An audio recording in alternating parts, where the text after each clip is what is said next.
On Friday the 22nd of January 2016, it was revealed that Stephen Moffat will be stepping down as head writer on Doctor Who next year, and Chris Chibnall will be taking over in 2018 as the new showrunner. In this video, I'm going to be giving my verdict on Chibnall, looking back at each of his stories so far. Chibnall first wrote for Doctor Who in 2007, the episode 42, and personally, I think this is his worst episode yet, actually. Quite a few people do like it, because it's set in real time, and I guess that makes it a bit more relatable to the viewer. But in my opinion, it could have been done really well, but I'm not entirely sure what lets it down, but I just find it so dull every time I watch it. The characters are dull, the setting is dull, and not much happens really. I'm not really sure how to explain it. I mean, in some parts, the story is so fast-paced, the plot is really fast-paced, and in other parts, it's really slow. Yeah, it's a weird one, but I've never liked this story, really, and I don't know why. I mean, it's a good idea, and the threat, the burn with me creature, it's a relatively good concept, but I just found that the story lacks something, and I'm not entirely sure what that is. Chibnall's next stories comprise the Series 5 Silurian two-parter, and personally, I think this is his best contribution to Doctor Who so far. Lots of people say this is kind of like a rip-off of the original Silurian story in the classic era, Doctor Who and the Silurians, and I have to admit that I've not seen that story yet, so I don't know really. But as a standalone adventure, in its own right, I think it's really good. The characters are really good, the setting is good. The Silurians, I think they're used really well, that there are some that are evil and some that are, nicer on our side. And I was watching it the other week, and it just makes such an interesting watch, seeing them debate over the future of humanity and stuff. I love the concept of an alien race that was living on Earth before. I think that's a really good idea. And it's nice to see the Silurians and humans in a conflict and trying to work things out. I think in many ways the story's quite similar to the Zygon two-parter of Series 9. However, controversially, I prefer this story, this two-parter, partly because I dislike the Zygon inversion, because I say you can't judge a story on its speech. The kind of global scale of invasion was lost in inversion, I feel, and the Doctor just did a speech about war and peace and stuff, and suddenly everything was back to normal. But in this story, it's not quite resolved. The Silurians and humans, they're about to reach a conclusion, but there are still Silurians not on their side, like Restak, and they ruin it for them. And as a result, the Silurians, they have to go back to sleep again for another 1,000 years, I think it is. I think that's a better conclusion than the Zygons and humans just being able to live peacefully again, at the click of a finger. And I also think it suits the story better as well, because with the Zygon story, I felt very much that it was all kind of leading up to something, and then suddenly it was a bit anticlimactic at the end. But I think with this story, it's structured better because there's a better balance, and the action gradually unfolds, and at the end you're left with the humans and the Silurians that they've not got peace. I like that. I like that we end the story, it's slightly unresolved at the end, it's kind of to be continued in 1,000 years' time. I also really like the Silurian, the design of the Silurians themselves in this story. Again, I've not seen much of them in the classic era, but I kind of like the way that they're more human-like, kind of more civilized almost. They're kind of beautiful. Because the classic Silurians, they look like monsters, but these Silurians, you can kind of believe that they're the equivalent of humans, that they were on the Earth before us. I think that's really clever and a really, really good design choice. So yeah, I really love the design of these Silurians. I really love the two-parter. I think it's great. Chibnall's next two stories were in Series 7 Part 1. His first was Dinosaurs in a Spaceship. I was watching this actually this evening that I'm recording this. And, it's just not really a bad story. It's alright. But it's kind of average, really. It's not stand-out special. But it does have good moments. Like Solomon. I think Solomon's a really great villain. His robots, not so much. The dinosaurs, they're just kind of there really, and they're not used too much. But the idea of the Silurians building an ark for the dinosaurs, I think that's really clever actually. I like how it links back to the Silurian two-parter really closely. It's a bit like Nerva Beacon in the classic series with the Ark in Space and Revenge of the Cybermen. I think that's a really kind of clever, subtle reference that it doesn't ruin the story if you don't understand it, but it's just there for the fans. And like I say, the concept, it's a believable concept, I think. They built this ark for the dinosaurs. I think it works really well. Things I don't like about the story, there's quite a lot of flirting. Some of the humour is, it's not great. But there are funny moments, actually. The bit with the beach, the engine room beach thing, I don't know what Chris Chibnall was thinking when he wrote that, but it seems a bit out of place to have the rest of the episode set on this spaceship and suddenly just goes to this beach. And you're meant to believe it's the engine room. I find that quite hard to believe myself. It's almost like they were saying, let's get that beach from the Time of Angels and Doomsday into this episode, let's get Bad Wolf Bay into here somehow. And it feels so forced. I don't understand that really. I suppose it's to get the pterodactyls in, really, because you can't have them flying around the ship. But yeah, I quite like dinosaurs in the spaceship. It's alright. I mean, like I say, it's not special, not standout, but it's a decent adventure. But actually, when I was rewatching it earlier, I realised actually how similar it is to 42, Chibnall's first story.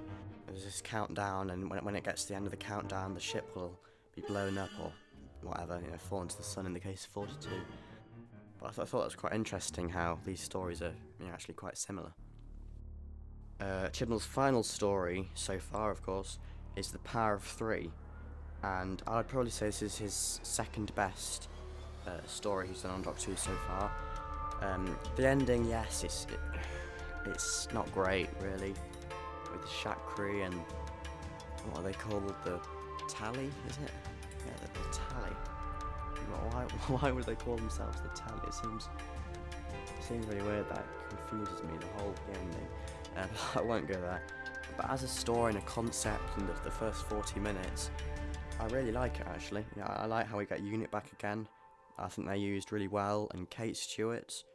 It's lovely to see her for the first time, and I like the way it plays around with time as well. You're going through all the months of the year, because that's the other thing as well. In this episode, you get to see more of Amy and Rory's personal lives, which is quite interesting.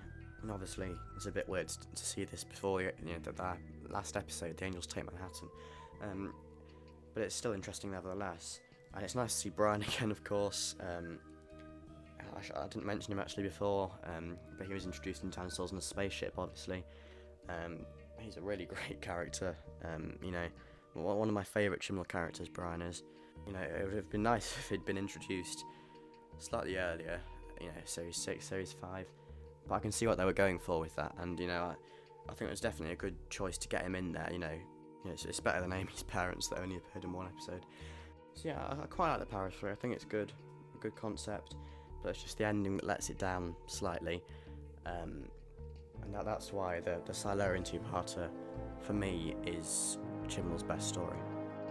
Now, I've also quickly pulled up a list of Chibnall's Torchwood stories. Most of these I've only seen once before, when I kind of binge-watched all the Torchwood series for the first time. His first one was Day One. Yeah, if you haven't seen Day One before, it's like the worst thing ever. What were they thinking? An alien that lives on sex? It's weird. It's cringeworthy. I don't like that at all. And his next one's Cyberwoman, also in Series 1 of Torchwood. Yeah, I quite like the Cyberwoman. I can see why people don't like the actual design of the Cyberwoman herself. Because she doesn't really look much like a Cyberman. She looks like a model with metal boobs and stuff. But I think Yanto hiding his girlfriend, below the Torchwood base, I think that's quite a dark concept. And when she goes around killing everybody, you get to see blood in a Cyberman story, which is obviously something you don't get to see on Doctor Who. It's a really gory kind of Cyberman story, even though the Cybermen aren't in it, it's just this cyber woman. Yes, most people don't like that one, but I quite like it. Countryside, yeah, it's a clever episode, I think, but I'm not in a massive rush to watch it again anytime soon, because there's so much blood, you know, it's much more gory than the Cyberwoman. It's quite a disgusting episode, but the concept of this one, the plot, it's good, it's full of twists and turns, and it's really dark as well, so I guess if you like that kind of stuff, yeah, it's a great story. End of Days, that's the finale, isn't it? Series 1 finale. Abaddon? Yeah. It wasn't the best of finales, I don't think. The concept of stuff coming out of the rift, you know, all at once for a Torchwood finale it's a good idea, and it started off well, I seem to remember, but it just kind of went downhill from there. You know, that Billis guy who was introduced in the previous episode, and like I say, Abaddon, that massive monster thing. But I seem to remember from the climax that Jack just stands there with this massive creature, and it just looks so pathetic. He's like drained the life out of him or something, and it's all resolved really quickly afterwards. So no, I'm not a fan of that finale. He also wrote the series 2 opener, Kiss Kiss Bang Bang, because of course I think he was the showrunner on series 2 or series 2 and 1 or something. So he's written quite a few of the finales and openers. But Kiss Kiss Bang Bang, yeah, it's a pretty decent story. It introduces John Hart, who's another time agent, but he's evil, you know, unlike Jack. And they have some great scenes together actually, and it's really interesting to have him in there actually, kind of like as Jack's alter ego. He kind of changes the dynamic. He's just got this kind of dangerous presence, you know. So yeah, part of the series 2 opener. Adrift. Now that is a clever episode as well. Towards the end of series 2, and I seem to remember it's about people going missing or something, and they're all on this island. And that again, that's quite a dark story. Quite a few of these stories that he's written are quite dark actually. They're dealing with quite complicated adult ideas. Fragments as well. That's got to be one of the best Torchwood stories ever. It basically goes back and shows how each member of the team joined. And obviously, apart from Gwen, who we already know, we already know how she joined at the very start of Torchwood. But that's such an interesting episode. You know, you learn so much more about all the characters. It's a real kind of family to that one. It leads very nicely into the finale, which he also wrote. His final Torchwood episode, Exit Wounds. I watched that quite recently, actually, a couple of months ago, I think it was. It's a better finale than the Series 1 one, definitely. And Captain John Hart's back again. And obviously this is the episode where Toshiko and Owen leave. And I think the exits of those characters are dealt with pretty well, actually. It's quite an emotional watch at the end of that story. So that's all of Chris Chibnall's Torchwood episodes and Doctor Who episodes. So what do I think of him so far? Well, with Doctor Who, ranking his stories, like I said, I'd probably put the Silurian two-part at the top. That's pretty good. The Para 3, that's pretty good. Dinosaurs in a Spaceship, average, it's alright. And 42, which I don't like at all, really. Yeah, but what he's written so far, it's pretty good. I think I like most of his episodes, even if it's only a little bit. Apart from 42, which there's not much in that one I like at all. Looking at his Torchwood, if you exclude Day 1 and possibly End of Days, everything else left there is very good as well. So, yeah, I think most of his stories are pretty good. But obviously having Chibnall as a guest writer is going to be very different to having him as showrunner. And for an example of a show which Chibnall is head writer on, there's Broadchurch, obviously.